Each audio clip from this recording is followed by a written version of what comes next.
Good morning students. आज के ई content discussion में मैं जो डिस्कस करूंगा वो फर्स्ट ईयर क्लास से मैकेनिक्स पेपर से डिस्कस कर रहा हूं। मैकेनिक्स पेपर के जो टॉपिक ले रहा हूं मैं वो है मेरा energy conservation law under Galilean transformation. Galilean रूपांतरण के अधीन ऊर्जा का संरक्षण सिद्धांत ये करेंगे। अच्छा, एक बात तो क्लियर हुई है कि ऊर्जा में केवल गतिज ऊर्जा का संरक्षण करेंगे। क्यों? क्योंकि पोटेंशियल एनर्जी तो होगी ही नहीं। वो क्यों नहीं होगी?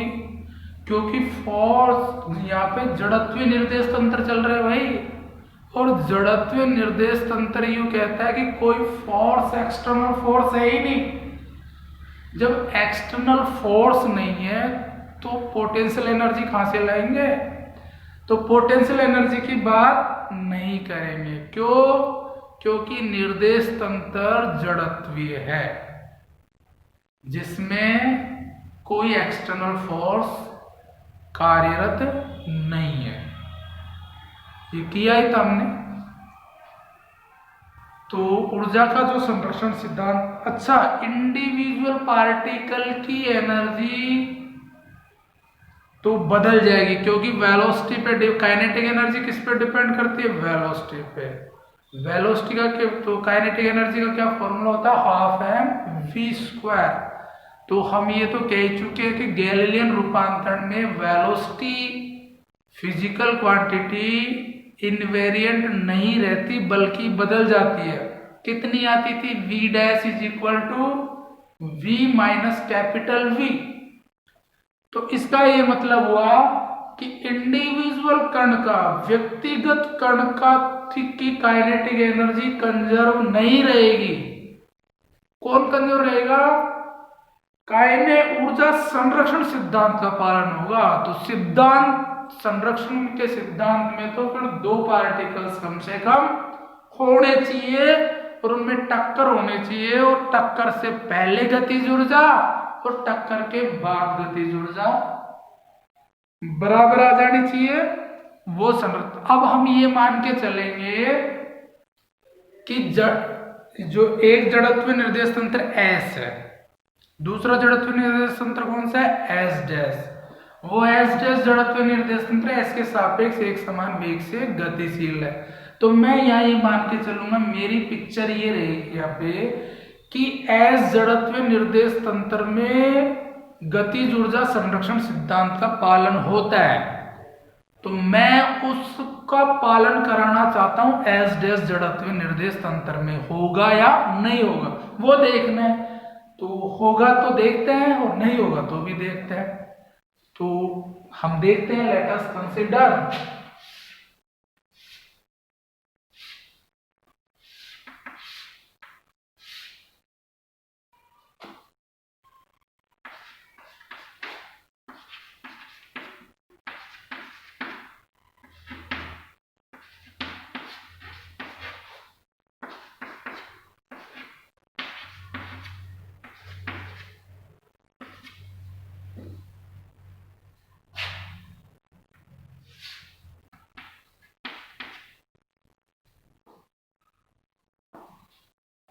एस और एस डैश दो जड़त्व निर्देश तंत्र हैं।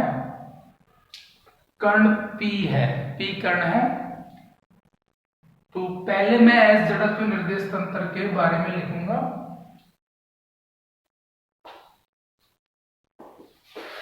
एस जड़त्वीय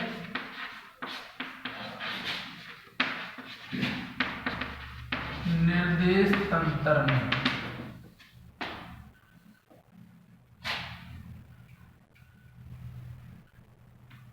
U1 दो पार्टिकल है। पहले का द्रव्यमान m1 है, दूसरे का द्रव्यमान m2 है।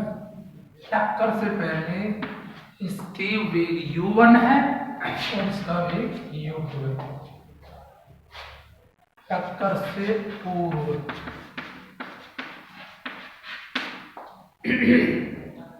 टक्कर के बाद इसका वेग हो जाता है v1 और दूसरे पार्टिकल का हो जाता है v2। हम एस जड़त्व निर्देश तंत्र में क्या मान के चलेंगे कि ऊर्जा का संरक्षण सिद्धांत का पालन होता है। तो इसका क्या मतलब हुआ कि half m1u1 square plus half m2u2 square is equal to half m1v1 square plus half m2v2 square. और मान लीजिए दोनों में टक्कर हुई तो कोई अन्य प्रकार की ऊर्जा को क्यों मान लिया हमने, ये तो उस फ्रेम में भी होगी, वो तो दोनों ही फ्रेम में होगी, ये तो टक्कर के बाद तो कोई अन्य ऊर्जा हीट के रूप में जैसे निकल गई हो। नहीं भी लिखो तो कोई दिक्कत नहीं है, क्योंकि हम तो आइडियल कंडीशन मान के चल रहे हैं जड़त्वीय निर्देश तंत्र। लेकिन ऐसा निर्देश तंत्र संभव नहीं होता, केवल सैद्धांतिक रूप से संभव है। कहीं न कहीं एक्सटर्नल फोर्स विद्यमान रहते ही रहते हैं और जड़त्व हो जाता है उनमें, सॉरी अजड़त्व आ जाता है। तो ये लेट मतलब हम ये मान के चलेंगे कि अजड़त्व निर्देश तंत्र में ऊर्जा का संरक्षण सिद्धांत का पालन होता है। तो हम अब ये टेस्ट करना चाहते हैं गैलीलियन ट्रांसफॉर्मेशन इक्वेशन से कि ये एस डैश में भी होगा क्या। तो एस डैश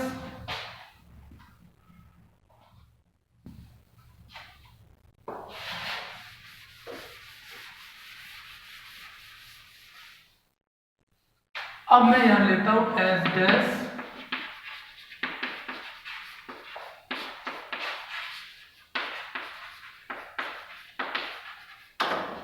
एस डैश जड़त्वीय निर्देश तंत्र।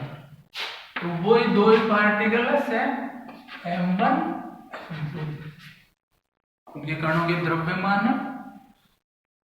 टक्कर से पूर्व इसका वेग मान लीजिए u1 डैश है, इसका वेग u2 डैश, क्योंकि प्राइम लगेंगे एस डैश में। तो ये टक्कर से पूर्व और टक्कर के पश्चात इसका वेग मान लीजिए v1 डैश हो जाता है, इसका वेग v2 डैश हो जाता है। ये मैंने मान लिया, लेट अस कंसीडर, और ये इधर मान लिया। अब मुझे क्या करना है कि ये तो है कि एस जड़त्वीय निर्देश तंत्र में ऊर्जा संरक्षण सिद्धांत का पालन हो रहा है, तो मैं ये चाहता हूं कि वो एस डैश में भी होगा क्या, वो टेस्ट करना है। तो उसके लिए क्या करें, गैलीलियन के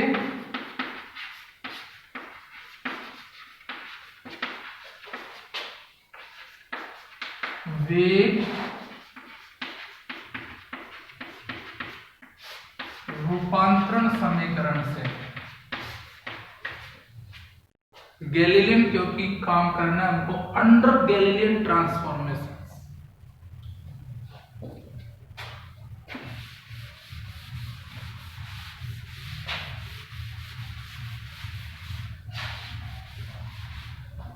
क्या ट्रांसफॉर्मेशन इक्वेशन है उसकी, वो है ये जानते हैं, राइट। जब v डैश एस डैश जड़त्वीय निर्देश तंत्र में कण का वेग है और v एस जड़त्वीय निर्देश तंत्र में कण का वेग है और कैपिटल V रेफरेंस वेलोसिटी है, रिलेटिव वेलोसिटी है, मतलब एस डैश जड़त्वीय निर्देश तंत्र का वेग है एस जड़त्वीय निर्देश तंत्र के सापेक्ष एक्स अक्ष के अनुदिश। मैं इसको यूं भी लिख सकता हूं v equal to v dash cut, ऐसे भी लिख सकता हूं। तो v एस जड़त्वीय निर्देश तंत्र में हो गया और v डैश एस डैश जड़त्वीय निर्देश तंत्र। अगर v की जगह में u1 कर दूं तो क्या आ जाएगा, u1 is equal to u1 dash plus v। इस v की जगह u1, एक बार मैं u2 मान लूं तो u2 क्या आ जाएगा, u2 dash plus v factor. मुझे क्या क्या चाहिए, u1 चाहिए, u2 चाहिए, v1, तो v की जगह v1 कर लेता हूं, तो v1 is equal to v1 dash plus v, और एक बार क्या चाहिए v2, तो मैं v की जगह v2 रख दूंगा, तो v2 is equal to v2 dash plus v vector, right. ये लिख दूंगा। ये लिखने के बाद इस इक्वेशन में ये वैल्यू सब्स्टिट्यूट करेंगे, रखेंगे, क्या मिलेगा मुझे, ये मिल जाएगा हाफ m1, u1 की जगह क्या रखू, ये रख दो, तो u1 dash plus capital V का whole square plus half m2, u2 की जगह क्या रखू, ये u2 डैश कैपिटल V का होल स्क्वायर, अब v1 की जगह हाफ m1, v1 की जगह क्या रख दू, ये v1 dash plus capital V का होल स्क्वायर,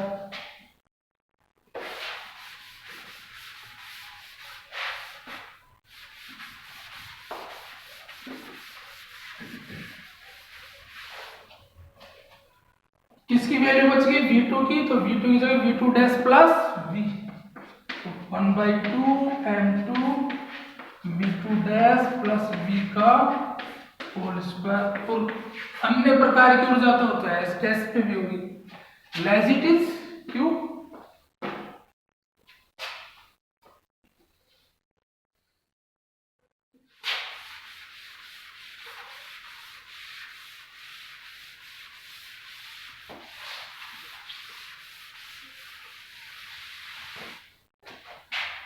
अब इसको सोल्व कर लेंगे तो ये वेक्टर होगा, तो इसको लिख सकते हैं हम u1 dash plus v dot u1 dash plus v लिख सकते हैं, क्योंकि dot product a dot a square होता है, a वेक्टर और a vector is equal to क्या होता है, a स्क्वायर। तो 11th 12th में पढ़ा है ये तो आपने, कोई दिक्कत नहीं है। तो मैं लिख सकता हूँ इसको हाफ m1, ये हो जाएगा मेरे पास u1 dash square capital V square plus 2u1 dash dot v vector, क्योंकि ये वेक्टर है, वेक्टर में तो डॉट दो सदिशों के बीच में तो डॉट या क्रॉस लगता है, तो dot product a dot a square होता है, तो डॉट ही आएगा, क्रॉस तो आएगा नहीं, प्लस हाफ m2,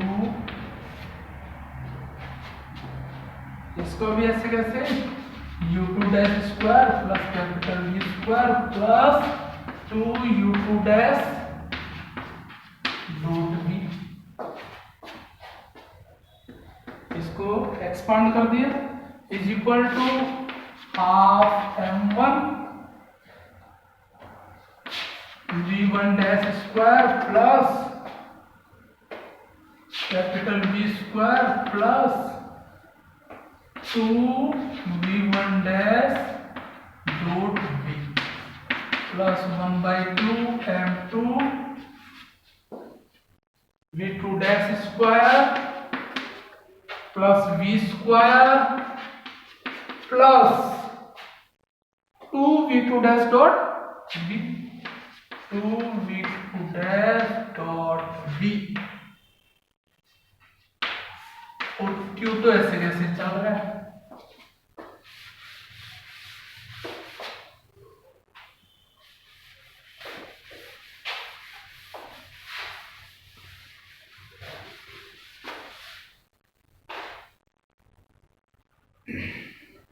अब देखो हाफ m1 v स्क्वायर इधर भी है LHS में, तो हाफ m1 v स्क्वायर यहाँ पे, तो ये कट जाएगा। और देखो हाफ m2 v स्क्वायर यहाँ पे भी है और हाफ m2 v स्क्वायर यहाँ पे भी, ये कट जाएगा, ये कट जाएगा, राइट। क्या बच जाएगा, ये अंदर जाएगा तो half m1 u1 dash square, 2 से 2 कट जाएगा ये अंदर जाते ही, तो क्या बच जाएगा plus m1 u1 dash dot v, right, m1 u1 dash dot v, 2 cut जाएगा, प्लस इसमें देखो half m2 u2 dash square, ये 2 कट जाएगा तो ये क्या हो जाएगा plus m2 u2 dash dot v factor is equal to half m1 v1 dash square, ये 2 कट जाएगा तो m1 v1 dash dot v, अंदर गुणाई तो कर रहे हैं मल्टीप्लीकेशन, ये हो जाएगा half m2 v dash square और 2 कट जाएगा तो m2 v2 dash dot v, और ये क्यों तो ऐसे कैसे चलता रहेगा। अब देखिए इसमें डॉट v कॉमन आ जाएगा तो half m1 u1 dash square, तो ऐसे कैसे plus m1 u1 dash plus m2 u2 dash dot v, क्योंकि ये कट जाएगा, सॉरी डॉट v इन दोनों में कॉमन आ जाएगा, ये ऐसे कैसे बच जाएगा half m2 u2 dash square, right hand side में क्या बच जाएगा भाई half m1 v1 dash square, तो ऐसे कैसे, और इन दोनों में v dot v common plus m1 v1 dash plus m2 v2 dash dot v, और ये ऐसे कैसे half m2 v2 dash square, और q तो एज इट इज कुछ नहीं, डॉट v कॉमन ले लिया, उसको v डॉट भी लिख सकते हैं आप, क्योंकि a dot b is equal to b dot a होता है।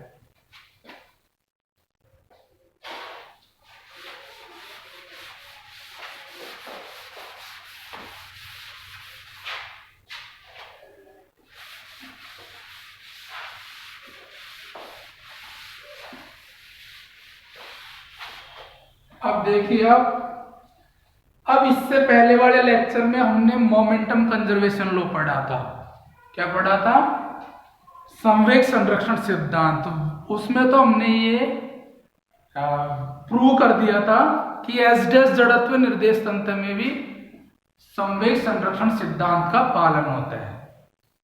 तो क्या प्रूव कर दिया था, m1 u1 dash plus m2 u2 dash is equal to m1 v1 dash plus m2 v2 dash, मतलब हमने ये प्रूव कर दिया था कि ये टर्म्स इस टर्म्स के बराबर ही होती है, डॉट v तो दोनों में ही है, तो ये दोनों भी कैंसिल हो जाएंगे, तो बराबर वैल्यू है संवेग संरक्षण सिद्धांत से। तो ये किस सिद्धांत से कैंसिल आउट हुई है, संवेग संरक्षण सिद्धांत से, जो इससे पहले वाले लेक्चर में हमने प्रूव कर दिया था। तो क्या बच गया, half m1 u1 dash square plus half m2 u2 dash square, ये कट ही गया पूरा, is equal to half m1 v1 dash square plus half m2 v2 dash square और प्लस 2s, तो ये बच गया, जो कि क्या दिखाता है कि एस डैश जड़त्व निर्देश तंत्र में ऊर्जा के संरक्षण सिद्धांत का पालन होता है। अगर एस में होता है तो एस डैश में भी होगा, और यही एनर्जी कंजर्वेशन लॉ था अंडर गैलीलियन ट्रांसफॉर्मेशन। तो आज के लिए बस इतना ही। इस कोरोना जैसी डिजीज में ऑनलाइन क्लासेस लर्न करना ही एकमात्र विकल्प है आपकी पढ़ाई को सस्टेन करने के लिए। तो टेक इंटरेस्ट एंड मटेरियलाइज, इससे बढ़िया कोई उपाय नहीं है। तो आगे के लेक्चर में मैं जो डिस्कस करूंगा वो फिक्सियस फोर्स, आभासी बल, छदम बल, उसको डिस्कस करूंगा। तो फिलहाल इतना ही। Thank you for discussion.